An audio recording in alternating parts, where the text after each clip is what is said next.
Line of control पर 135 के करीब मिलिटेंटों के सरगर्म होने का बीएसएफ ने किया दावा। कहा मिलिटेंट दरअंदाजी के लिए गाइड्स की खिदमत भी कर रहे हैं हासिल।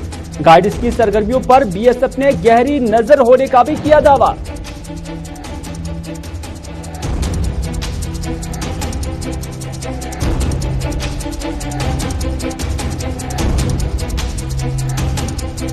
योम जमहूरिया के पेश नजर जम्मू व कश्मीर में भी फुल ड्रेस रिहर्सल का हुआ एहतिमाम। सबसे बड़ी तकरीब जम्मू में होगी मुनक्किद। जम्मू व कश्मीर में सूबाई कमिश्नरों ने आज फुल ड्रेस रिहर्सल पर दी सलामी। तमदुनी प्रोग्रामों का भी हुआ एहतिमाम।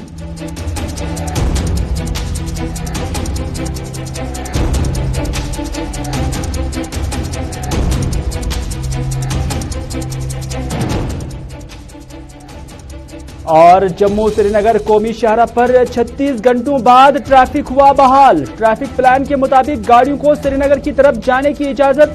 पंथियाल, मीहाड़ और डलवास के मकाम पर पस्सियां गिराने के बाद शाहराह को किया गया था ट्रैफिक के लिए बंद।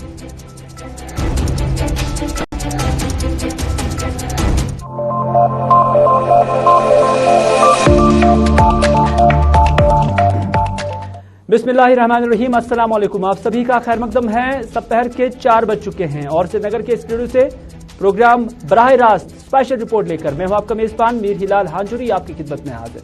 नाज़रीन, आपको पता चले कि यूपी के लिए जहां इलेक्शन मुहिम जारी हो चुकी है, वहीं पर कांग्रेस ने अपने जो स्टार कैंपेनर्स हैं उनकी लिस्ट भी अब आज मुश्तहर कर दी है और इस लिस्ट में गुलाम नबी आजाद का नाम भी शामिल है। हालांकि गुलाम नबी आजाद को लेकर कांग्रेस में उनकी वापसी को लेकर काफी वक्त से चीमागोयां हो रही थी, सवालात भी उठाए जा रहे थे, खदशात का इजहार भी किया जा रहा था। और उसके साथ साथ कांग्रेस की जो डिसिप्लिनरी कमेटी है उसमें गुलाम नबी आजाद का नाम खारिज होने के बाद मुख्तलिफ मुबस्सरीन भी इस पर बात करते थे, सियासी लीडरान भी बात करते थे। कहीं ना कहीं हर प्लेटफॉर्म पर गुलाम नबी आजाद को डिस्कस किया जाता था और यह भी कहा जाता था कि क्या गुलाम नबी आजाद कांग्रेस के अंदर रहेंगे या नहीं रहेंगे, या जम्मू कश्मीर के अंदर कोई अलहदा वो कोई पार्टी लेकर आएंगे। इस तरह की चीमागोइयां आज तक देखने को मिली है। लेकिन आज जब कांग्रेस की जानिब से एक लिस्ट जो है वो आज मुश्तहर की गई है, तो उस लिस्ट में गुलाम नबी आजाद का बतौर एक स्टार कैंपेनर यूपी के लिए 7वें नंबर पर उनका नाम आ गया है। तो इस वजह से गुलाम नबी आजाद और कांग्रेस को लेकर जो खदशात इससे पहले जाहिर किए जा रहे थे, जो चीमागोयां हो रही थी, जो बहस मुबाहिसे हो रहे थे, जो डिस्कशंस हो रहे थे, उन पर अब बाज़ाब्ता तौर पर विराम जो है वो लग गया है। यानी कहीं ना कहीं गुलाम नबी आजाद आज की तारीख तक कांग्रेस के साथ ही वाबस्ता है। अब बढ़ते हैं अगली खबर की ओर और अगली खबर में और भी खबरें हैं, मुख्तलिफ खबरें हैं जिसके हवाले से हम आप तक मालूमात पहुंचाएंगे। लेकिन सबसे पहले बॉर्डर सिक्योरिटी फोर्सेस के आईजी की जानब से आज हुमामा के अंदर एक प्रेस कॉन्फ्रेंस दी गई है और इस प्रेस कॉन्फ्रेंस के अंदर राजा बाबू सिंह जो कि आईजीपी हैं बीएसएफ के, उनकी जानिब से कुछ डिटेल्स यहां पर मीडिया के साथ शेयर किए गए हैं। और इस डिटेल में सबसे बड़ी बात यही कही गई है कि जो सरहद है, एलओसी है, वहां पर 104 से लेकर 135 के करीब मिलिटेंट दरअंदाजी की ताक पे है। यानी वो सरहद पार तो हैं लेकिन वो इस तरफ आने की कोशिश कर रही हैं, ये बीएसएफ का दावा है। और उनका मानना है कि अब उन्हें सहूलियात फराहम करने के लिए या उन्हें सहायता देने के लिए यहां से भी कुछ गाइड्स जो है सरहद पार चले गए हैं। एक बड़ी खबर जो हम आपके साथ शेयर कर रहे हैं, जो बीएसएफ की जानब से आज दावा किया गया है प्रेस कॉन्फ्रेंस में, उनकी जानब से कहा गया है कि ऐसे मिलिटेंटों को दरअंदाजी कराने के लिए यहां से भी कुछ अफराद भेजे गए हैं जो गाइड के बतौर काम करेंगे और उसके बाद उन्हें यहां पर मिलिटेंट्स को लाने के लिए या सरहद अबूर करने के लिए उनकी खिदमत मिलिटेंट्स हासिल कर रहे हैं। लेकिन बीएसएफ का यह भी दावा है कि ऐसे गाइडों पर और उनके रिलेटिव्स पर बीएसएफ की गहरी नजर है और इस वजह से वो उन पर पूरी नजर रखे हुए हैं। और इस दौरान बीएसएफ की जानब से पूरा खुलासा यहां पर किया गया है कि एक साल के दौरान बॉर्डर को लेकर क्या कुछ हुआ है, किस तरह की अचीवमेंट्स रही है, उस पर आईजी बीएसएफ ने क्या कुछ कहा, आइए आपकी नजर करते हैं।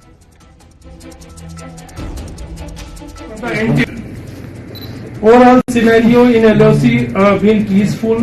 I know, as you all know, that ceasefire agreement was signed between two countries on 22nd February 2021.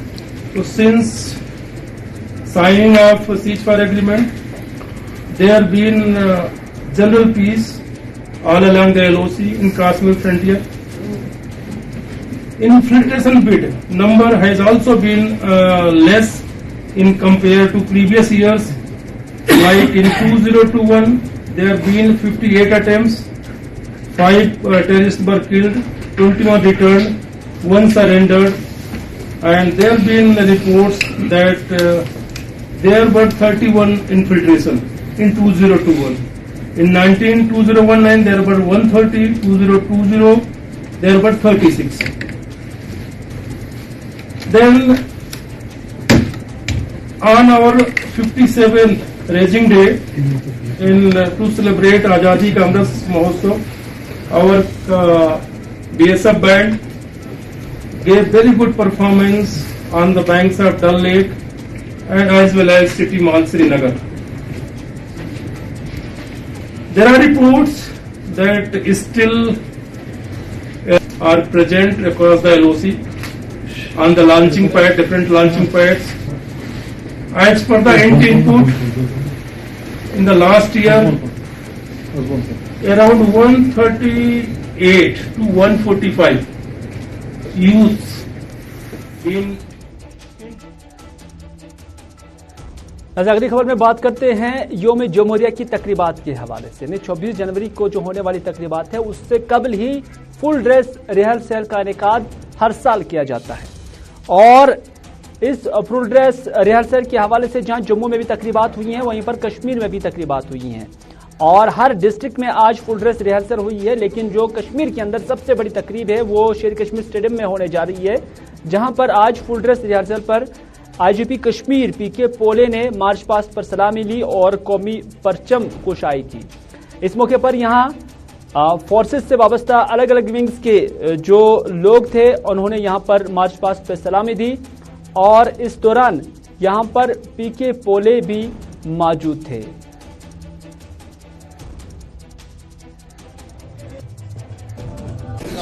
Covid है, चैलेंजेस के बावजूद जो हमारा नेशनल फेस्टिवल है, राष्ट्रीय फेस्टिवल है, जिस दिन हमने हमारी आईन खुद को समर्पित की थी, अडॉप्ट की थी, उस दिन का ये मौका है। 72वां योम जमहूरिया जो है कल परसों जो है यहाँ मनाया जाएगा। आज उसकी फुल ड्रेस रिहर्सल रही, काफी अच्छी परेड रही और कल्चरल फंक्शंस भी अच्छे रहे। इंशाअल्लाह जो है परसों के दिन हम सब यहाँ बहुत ही गर्मजोशी से और खुशी से योम जमहूरिया मनाएंगे। हमारी सिक्योरिटी फोर्सेस, पुलिस जो है चुस्त दुरुस्त है। काफी दिनों से पहले ही उन्होंने एरिया डोमिनेशन और बाकी चीजें जो करते हैं। नाज़रीन, डिविजनल कमिश्नर कश्मीर पीके पोले आप उन्हीं को सुन रहे थे और उन्होंने कहा कि फोर्सेस किसी भी चीज का मुकाबला करने के लिए, किसी भी सिचुएशन का मुकाबला करने के लिए पूरी तरह से मुतहरिक है और साथ ही साथ उनका यह भी मानना है कि सिक्योरिटी का कोई इशू अभी नहीं है, बल्कि जो सिक्योरिटी विंग्स हैं वो अलग अलग सतहों पर ठीक तरह से काम कर रहे हैं। और इतना भी उन्होंने बताया कि खुशी से हम योम जमहूरिया की तकरीबात इस बार मनाने जा रहे हैं। लेकिन जहां जहां मार्च पास्ट पे आज सलामी भी ली गई है और उसके साथ साथ परचम कोशाई भी की गई है, लेकिन वहीं यहां पर जो कल्चरल प्रोग्राम है उनका इनेकाद भी अमल में लाया गया था और इस तरह से मुख्तलिफ आर्टिस्ट और जम्मू कश्मीर पुलिस से वाबस्ता जो लोग हैं उनकी जानिब से यहां पर रंगारंग प्रोग्राम भी पेश किए गए।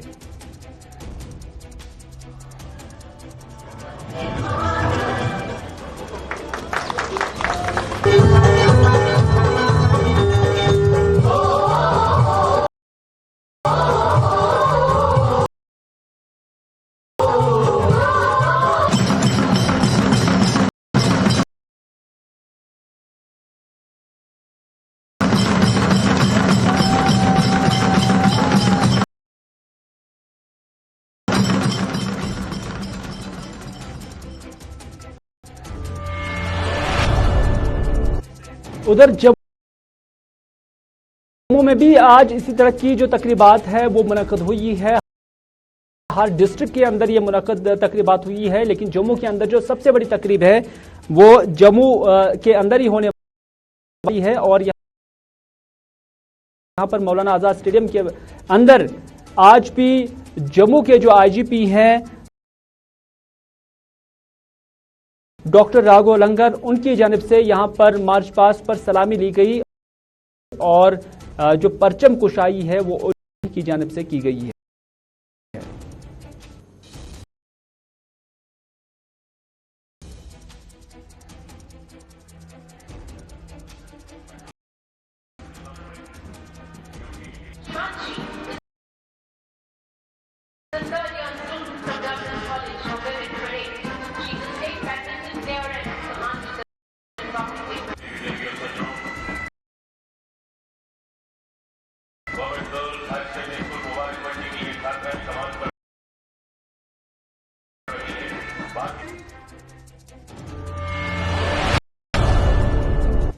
आपको पता चले कि राघव लंगर जो कि जम्मू के डिविजनल कमिश्नर हैं, उनकी जानिब से यहां पर आज परचम कुशाई की गई और मार्च पास्ट पर सलामी ली गई है। लेकिन जम्मू के बाद फिर जम्मू श्रीनगर कौमी शाहराह का जिक्र करते हैं। तकरीबन 36 घंटे के बाद जम्मू श्रीनगर कौमी शाहराह पर ट्रैफिक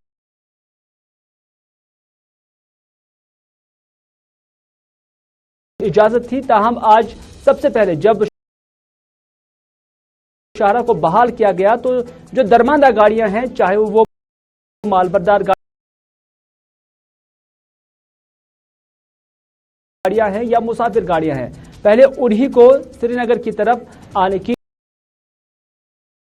इजाजत दी गई है। लेकिन आपको ये भी बताते चले कि पिछले 36 घंटे से यहां पर जो ट्रक ड्राइवर्स हैं या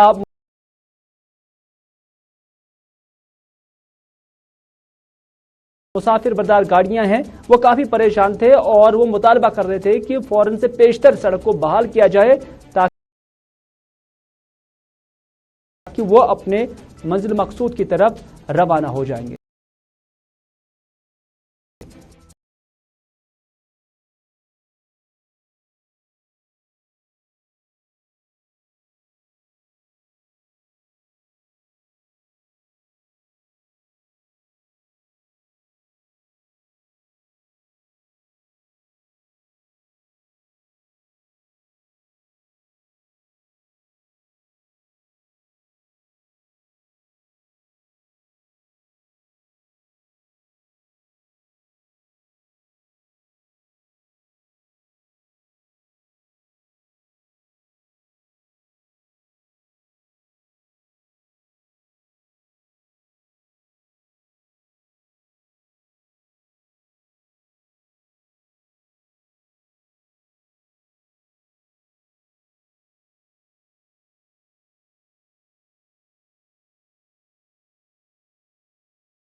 घंटे के बाद इस ट्रक को, जो कि मड पाइल के नीचे आ गई थी और फंस गई थी, और इस तरह से इस ट्रक को यहां रेस्क्यू किया गया है तकरीबन 30 घंटे के बाद। ये पंथियाल का मुकाम है, क्योंकि हम इस शाहराह पर अक्सर और बेशतर देखते हैं कि अलग अलग जगहों पर जो लैंडस्लाइड प्रोन एरियाज हैं, जिसमें पंथियाल भी है, केला मोड़ भी है और उसके साथ साथ कैप्टेरिया मोड़ भी है, ढलवास है, मीहाड़ है, तो इन इलाकों में अक्सर और बेशतर यहाँ पस्सियां गिराती हैं, और चाहे वो स्टोन शूट्स हो या मड शूट्स हो, तो वो शाहराह को बंद कर देते हैं।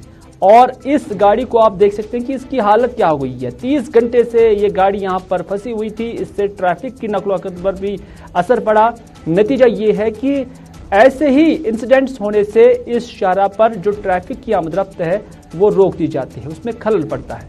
और चाहे मरकजी सरकार हो, कौन सी सरकार भी वहां पर आई हो, लेकिन इस शाहरा की जो हालत है वो अभी तक जो कि तो है उसमें कोई सुधार नहीं आया है।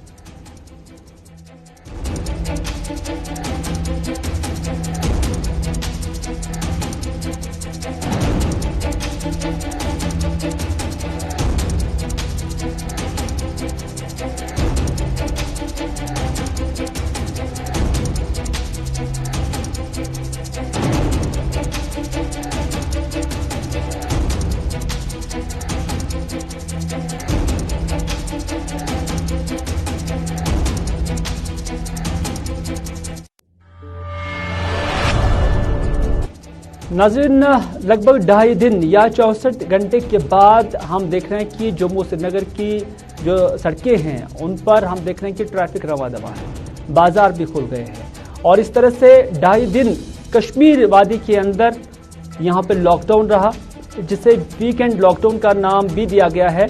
लेकिन 2 दिन के बाद अब मामूल के मुताबिक काम हो रहा है। भले ही जो डॉक्टर साहिबान हैं वो यही कहते हैं कि इस लॉकडाउन के पीछे साइंस क्या है, बुनियाद क्या है, किस वजह पर यह लगाया गया है, उनका नजरिया अपनी जगह। लेकिन जो एडमिनिस्ट्रेशन है उनका मानना है कि ये वक्त की जरूरत थी कि लॉकडाउन को लगाना पड़ा। और बाकी दिन क्या वायरस फैल जाएगा, किस तरह से वायरस काम करेगा, किस तरह से वायरस का कम्बैट किया जाएगा, ये एक अलहदा मसला है। लेकिन 2.5 दिन के बाद आज कश्मीर के अंदर बाजार खुल गए और लोगों के अंदर भी चहल पहल देखने को मिली। लेकिन इसके बावजूद हम देख रहे हैं कि कई सारे चेहरे ऐसे हैं जो मास्क के बगैर है। सोशल डिस्टेंस जिसे कहा जाता था कि एसओपी का हिस्सा है, उसमें भी काफी कमी नजर आ रही है। लेकिन डिपार्टमेंट्स भी हम देख रहे हैं कि जो अलग अलग एनफोर्समेंट विंग्स है वो भी कहीं नजर नहीं आ रही है। सनम एजाज इस वक्त हमारे साथ मौजूद है।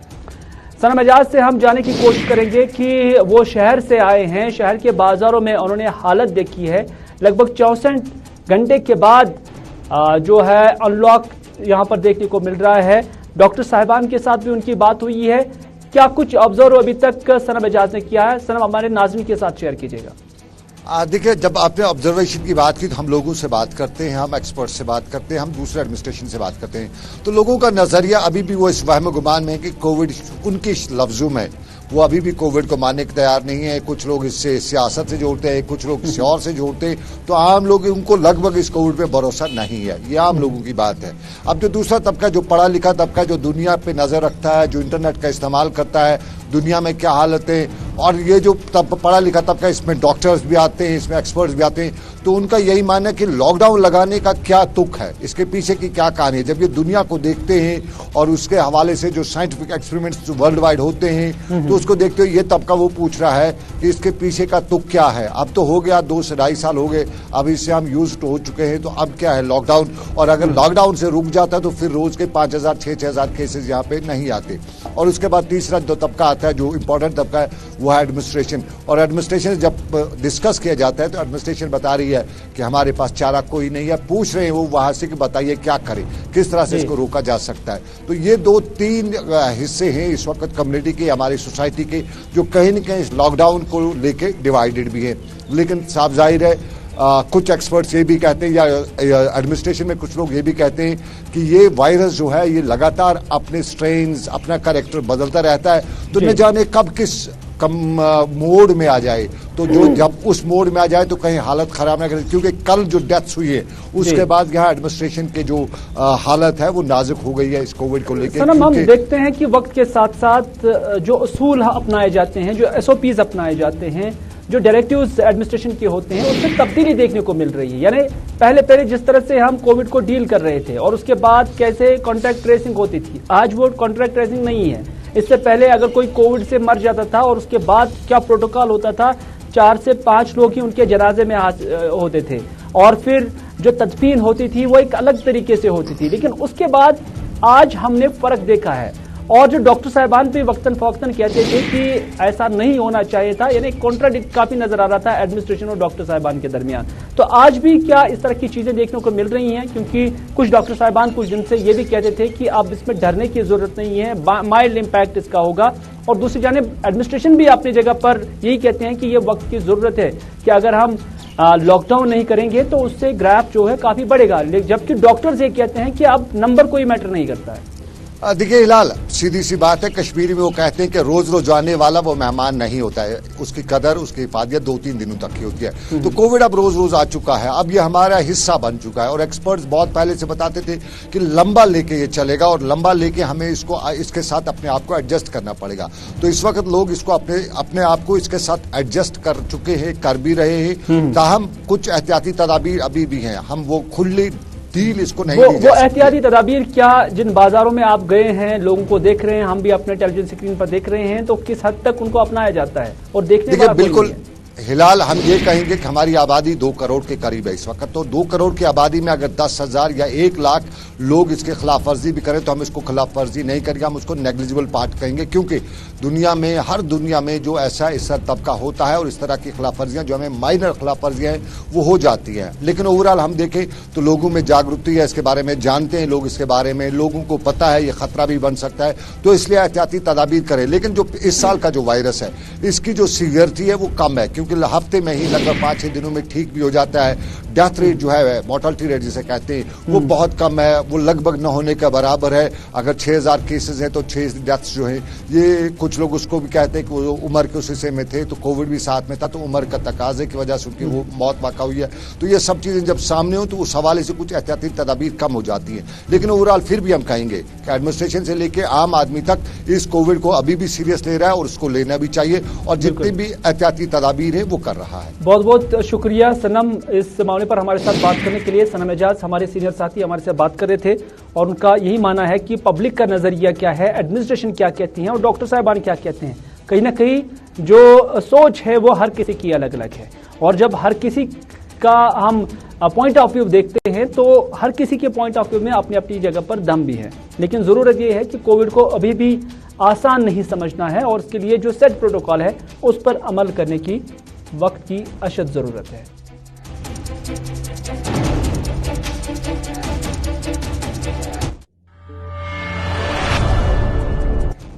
आज हम बात करते हैं डायरेक्टर हैंडलूम महमूद खान की जानिब से आज एक मीटिंग मुनाकिद की गई है, और ये मीटिंग जो है ये टूर एंड ट्रैवल एजेंट्स है या एसोसिएशन हैं उनके साथ हुई थी। दरअसल ट्रैवल एजेंट्स एसोसिएशन कश्मीर की जानिब से इस मीटिंग का एहतमाम किया गया था, और इस मीटिंग के दौरान जो सयाहों में हैंडीक्राफ्ट की प्रमोशन को लेकर बात हुई थी, और इसमें न सिर्फ टूर ऑपरेटर्स बल्कि जो सरकार की तवज्जो होनी चाहिए, जो सरकार का इसमें अपना इनपुट होना चाहिए, जो सरकार का इसमें कंट्रीब्यूशन होना चाहिए, उस पर यहाँ पर बात हुई है। और इस हवाले से महमूद खान के अलावा यहाँ पर बाकी जो सरबराहान थे मुख्तलिफ एसोसिएशनों के, वो भी यहाँ पर मौजूद थे, और उन्होंने जॉइंटली इस हैंडीक्राफ्ट्स की प्रमोशन को लेकर सरकार का भी अज़म दोहराया और अपना भी अज़म दोहराया है।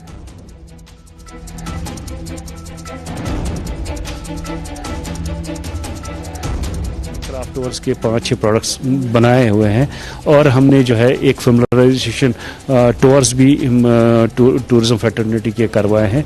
तो उसी सिलसिले को आगे बढ़ाते हुए आज मैं शुक्रगुजार हूं टाक का कि उन्होंने मुझे बुलाया और अपने इनके जो मेंबर्स हैं उन तक जो हमारी बात है promotion of arts and crafts तो पहुंचाए। तो मैंने जो है कुछ ब्रोशर्स भी बनाए हैं, वो इनके साथ शेयर करेंगे, और जब भी कोई टूरिस्ट होगा जिसको क्राफ्ट टूर करना होगा तो मेरी टीम जो है, डिपार्टमेंट की टीम, वो अवेलेबल रहेगी ताकि हम ये जो है craft tours at any point of time as per the convenience of tourist कर पाए। तो it is a question of convergence, working jointly for a common objective. देखिए हमारे पास जो है आज नाज़रीन, आखिर पे बात करते हैं जवाहरलाल नेहरू मेमोरियल हॉस्पिटल रेनावारी की, यानी जिसे JLNM हॉस्पिटल भी कहते हैं। वहां पर आज एक वारदात हुई थी। दरअसल यहां पर 1000 LPM ऑक्सीजन प्लांट लगा हुआ है और उसके बाहर ही यहां पर आग लगी थी। ताहम बर वक्त कार्रवाई के बाद एक बड़ा हादसा होने से बचाया गया है। दरअसल ऑक्सीजन प्लांट के पास ही कोड़ा पड़ा हुआ था, जिसकी वजह से यहां पर आग लग गई थी, आग नमूदार हुई थी। ताहम जो यहां पर अमला था और उन्होंने बर वक्त कार्रवाई की, और बर वक्त कार्रवाई के बाद इस आग पर फौरन काबू पाया गया, जिसकी वजह से एक बड़े हादसे को यहां पर बचाया गया है।